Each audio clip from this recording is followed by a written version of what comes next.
आप व्यापार पर व्यापार बदल कर देख लिए, धन भी हमारा कहीं डूब गया, आ नहीं रहा है, तो प्रयास करना 3 स्थान पर चढ़ाई गई बेलपत्र हमें सुख का अनुभव करा देती। बहुत ध्यान लगाइए। पहला, अशोक सुंदरी की जगह। अब ये बेलपत्र जब भी आप चढ़ाएंगे तो रविवार की अगर प्रदोष पड़ जाए, कौन से दिन? रविवार की प्रदोष के दिन ये प्रयोग अवश्य कर कर देखिएगा। ज्यादा बार नहीं करना है, केवल एक ही बार करना, बाबा स्वयं कृपा करेगा। अपने मंदिर में अर्थात अपने घर के पास कोई मंदिर हो, शिवालय हो, देवालय हो, जहां शंकर भगवान विराजमान हो, शिवलिंग हो, ऐसी जगह पर अवश्य करें। हमें कहीं दूर जाकर ये प्रयोग नहीं करना है, अपने अपने शिवालय, अपने जो घर के आसपास में शिवालय हो वो। एक बेलपत्र अशोक सुंदरी वाली जगह। अब उसको अशोक सुंदरी की जगह पर भी चढ़ाने का तरीका क्या है? जब हम बेलपत्र चढ़ाएंगे तो उस बेलपत्र को चढ़ाते समय आपकी जो बेलपत्र की डंडी है, वो बेलपत्र, रविवार प्रदोष के दिन का ये उपाय है महाराज। ये बेलपत्र की जो डंडी है, इस डंडी का भाग शिवलिंग की ओर होना चाहिए। ये जो डंडी है, इसका भाग अशोक सुंदरी पर जब चढ़ाएंगे तो शिवलिंग की ओर इसका भाग होगा महाराज। दूसरी, बेलपत्र को जब हम समर्पित करेंगे, जया, विषहरा, शामरीबारी, दौतली, देव। मान लो जलाधारी ऊपर नहीं है शंकर जी के, तो उसका स्मरण कर कर 5 कन्याओं का नाम लेकर, जया, विषहरा, शामलीबारी, दौतली, देव, इनका स्मरण कर कर शंकर भगवान के शिवलिंग पर बेलपत्र रखेंगे। बेलपत्र कहाँ रखना है? आप अगर यहां बैठे हो तो आपके विपरीत में डंडी का मुख होना चाहिए। ये बेलपत्र की जो डंडी है, इसका मुख आपके विपरीत में हो। आप यहां बैठे हो तो डंडी उधर होगी, आप इधर बैठे हो तो डंडी का मुख इधर होगा, आप उधर बैठे हो तो डंडी का मुख इधर होगा। आपके ठीक विपरीत की ओर डंडी का मुख हो।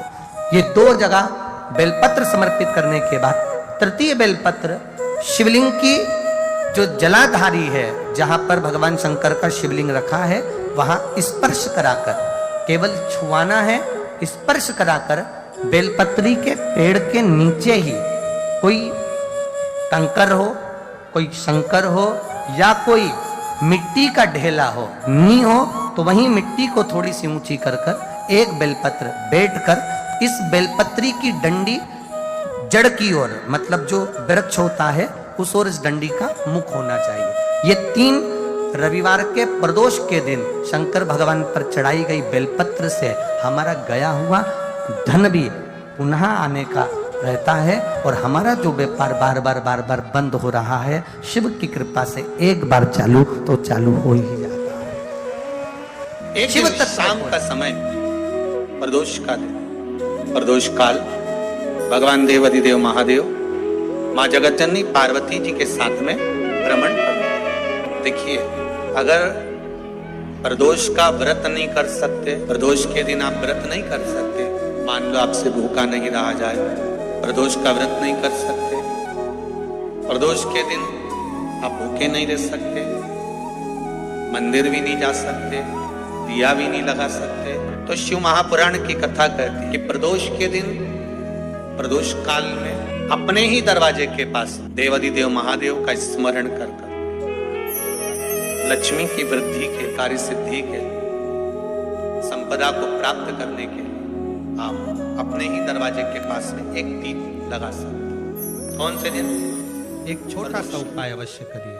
अगर बच्चे कोई एग्जाम में बैठ रहे हैं, या कंपटीशन एग्जाम है, या नौकरी के लिए अप्लाई कर रहे हो, मान लो 4-6 महीने से बैठे हो, 8 महीने से बैठे हो, सर्विस नहीं है, नौकरी नहीं है, तो एक छोटा सा उपाय अवश्य करिए शिव महापुराण का।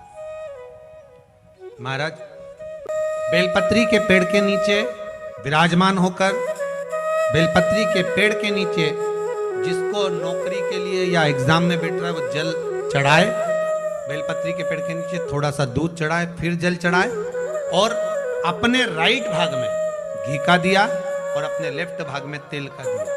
किसी भी प्रदोष के दिन प्रदोष काल में एक बार लगा दे, उसके बाद में अपनी कामना कर कर बेलपत्री के पेड़ के नीचे धोख लगाकर प्रणाम कर कर आ जाए और चले जाए इंटरव्यू के लिए, बाबा उत्तीर्ण करा ही दे। आप व्यापारों पर व्यापार बदल कर देख लिए, धन भी हमारा कहीं डूब गया, आ नहीं रहा है, तो प्रयास करना। 3 स्थान पर चढ़ाई गई बेलपत्र हमें सुख का अनुभव करा दे।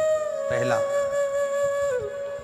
अशोक सुंदरी की जगह रविवार की प्रदोष के दिन ये प्रयोग अवश्य कर कर देखिए। ज्यादा बार नहीं करना है, केवल एक ही बार करना, बाबा स्वयं कृपा करेगा। हाथ अपने घर के पास कोई मंदिर हो, शिवालय हो, देवालय हो, जहां शंकर भगवान विराजमान हो, शिवलिंग हो, ऐसी जगह पर अवश्य करें। हमें कहीं दूर जाकर ये प्रयोग नहीं। एक बेलपत्र अशोक सुंदरी वाली जगह, अब उसको अशोक सुंदरी की जगह पर भी चढ़ाने का तरीका क्या है? ये शिवलिंग है, ये जलाधारी है, ये जल बहता है, बीच में जो मोटी सी लाइन है वो अशोक सुंदरी का स्थान